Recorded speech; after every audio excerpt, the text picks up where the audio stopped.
Good day everyone, I'm John Paul D. Cunanan. This is my prelim output number 3. Sa video na ito, sasagutin ko ang tanong kung naniniwala ba ako na may mga leader ay pinapanganak na may katangian o ang tinatawag natin na trait theory o nabubuo at nade-develop sa pamamagitan ng karanasan at pag-aaral ng tinatawag din natin na process transformation theory.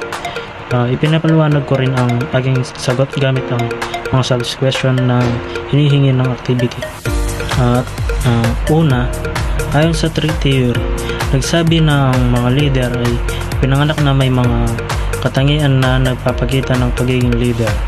Ibig sabihin, natural na taglay ng isang tao ang mga kakayahan para mamuo tulad ng confident, matapang, matalino at may karisma.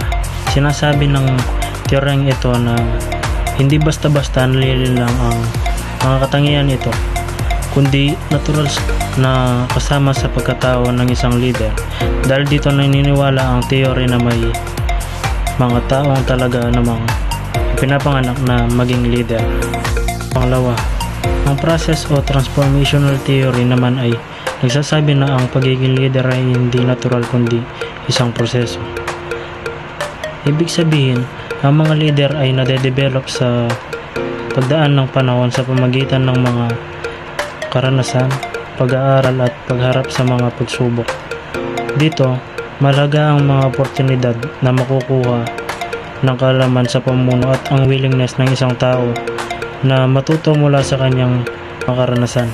Ayon sa teoryang ito, kahit sino ay pwedeng maging leader basta bukas siya ay at handang gumulong sa kanyang pagunlad. Sa aking pananaw, mas naniniwala ako sa proseso o transformational theory dahil sa maraming kwento ng mga leader na hindi pinanganak na ganap, kundi natutong mamuno sa pagdaan ng panahon. Bilang isang estudyante, nakikita ko rin sa sarili ko ang proseso ng pagiging leader.